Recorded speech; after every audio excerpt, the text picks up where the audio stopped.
Alors en physique des particules, on essaie de comprendre les constituants de l'univers. On s'appuie sur une théorie qui s'appelle le modèle standard de physique des particules. Cette théorie-là décrit les plus petits constituants de l'univers, c'est-à-dire les particules élémentaires ainsi que les interactions qu'elles ont entre elles. En 2012, les expériences ATLAS et CMS, au LHC, qui est le grand collisionneur de hadrons, sont venus compléter le modèle standard en découvrant le boson de Higgs. Un des sujets sur lesquels on s'interroge, c'est comment les particules interagissaient au tout début de l'univers dans des températures extrêmes. Le groupe ALICE du LPSC s'interroge là-dessus. Au tout début de l'univers, on s'attend à produire la même quantité de matière et d'antimatière, mais aujourd'hui, dans notre univers, on observe seulement de la matière. Et donc, le groupe NEDM du LPSC essaie de comprendre où est passée l'antimatière.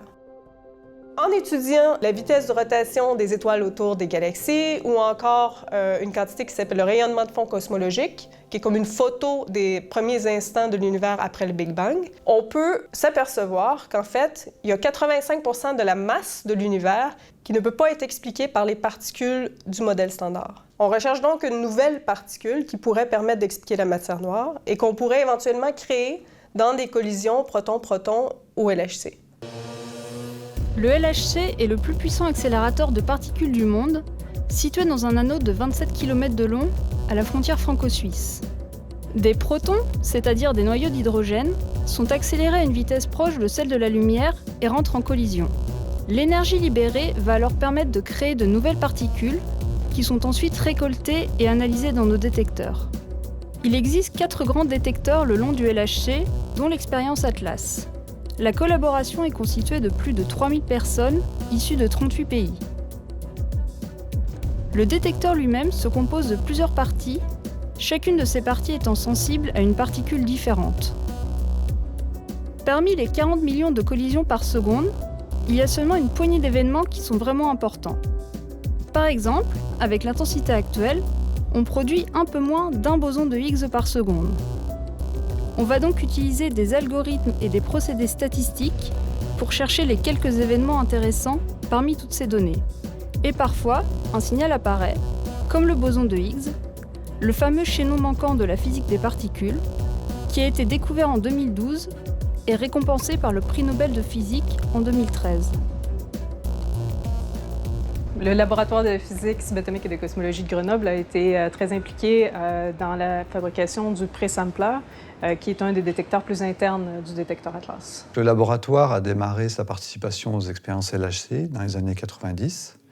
À cette époque-là, la jeune équipe récemment formée d'ATLAS s'est impliquée dans la construction et la fabrication d'un détecteur appelé le préchantillonneur. À cette époque, ce qui était extraordinaire, c'est que tout était à créer, tout était inventé. On est parti d'une page blanche et on a pu ainsi laisser libre cours à notre imagination pour mettre au point ce détecteur. Pour réaliser le préchantillonneur, donc on a eu d'abord une longue étape de recherche et développement et de mise au point qui a duré 8 années.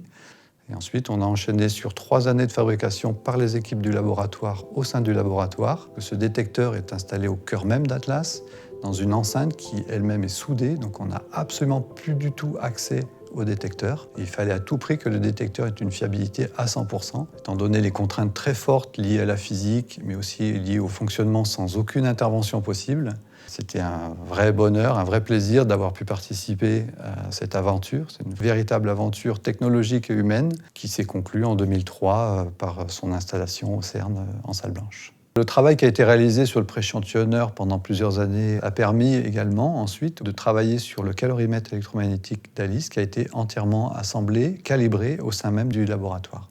La création du préchantillonneur a permis au laboratoire de rentrer dans l'ère de la physique des hautes énergies et la physique des particules réalisée au CERN.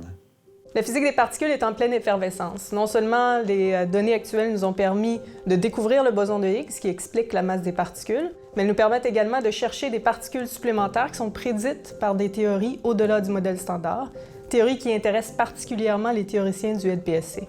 On peut penser par exemple à la supersymétrie, à la présence de nouveaux bosons d'interaction ou encore à la propagation de la gravité dans des dimensions d'espace supplémentaires. Le LPSC prépare également le futur des détecteurs.